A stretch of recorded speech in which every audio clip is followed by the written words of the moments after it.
It's that time where we sit down at the coffee table together, bend our elbows with a cup of brew, look outside at the beautiful vista, and talk organic stuff with Ryan Zinn from the Organic Consumers Association. Hey, Ryan, how are you? Hey there, Dr. Steve. How's it going? Fabulously, and it's always good to have a chance to gab with you.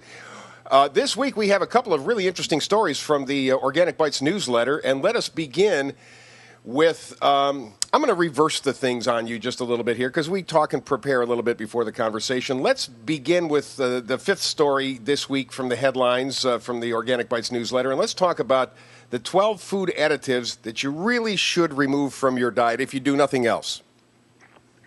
Well, we posted a story on our website simply because, one of the things we like to do is provide our, readership and our, the consumers within our network really, basic alternatives to the industrial food system. And it's sometimes tough to get certified organic products in your supermarket or your local store.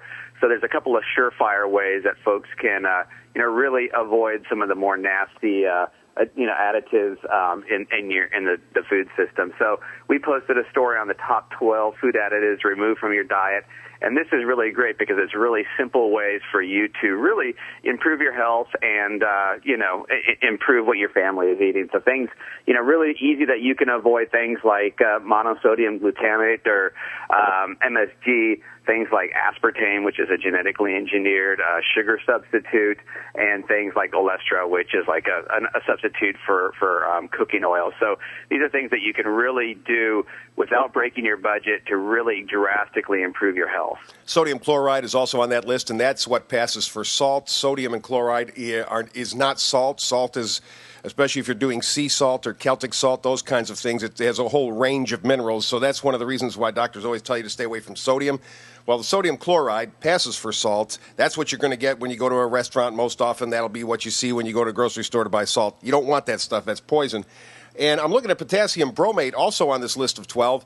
And that, I guess, is a preservative. And boy, does that do horrendous things. And you find a lot of potassium as a preservative in all kinds of food. If you can avoid the potassium bromate, you will have done yourself well. One of the things I love about this list of 12 that you have on your newsletter, Brian, is the fact that while you admittedly say, this is not the key to absolute health, what it does is it gets people thinking. It focuses their attention in a positive way. So maybe you start with this list of 12, and then before you know it, you start adding some more fruits and vegetables to your diet as you sort of overcome this inertia, and you began to look at health a little bit more importantly. So I love the small steps, because as the Chinese proverb begins or says, the longest journey begins with the first step. This is a really good first step, really good stuff. Let's go to the next story. What about preservatives in meat linked to dementia and cancer? Not surprising, but give us the skinny. Well, a recent study came out, coming out of the University of Rhode Island. What they found that there was increasing evidence that there's certain, preservatives that are in processed meats, and a number of, ways that sort of the industrial food system uses to preserve meats, are linked to things like dementia, Alzheimer's, and Parkinson's. And I think this is really significant because so much of the meat supply, in the world is coming, either preserved or it's cured in some sort of way. And this is really significant just because, we haven't got a real clear idea on some of the roots of where a lot of these diseases like Parkinson's come from.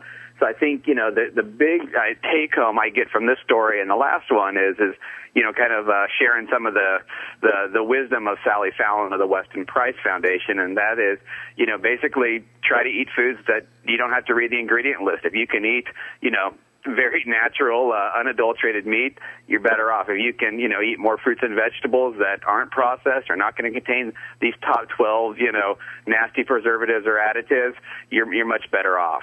They add preservatives to extend shelf life. That only applies to their product. It does not apply to you. It doesn't add to your shelf life. Yeah.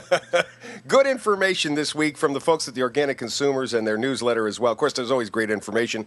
And I look forward to a chance to gab with their reporter, Ryan Zinn. Ryan, thank you so much for your time. We will get together again quick, I promise. Great. Thank you so much, Dr. Steve.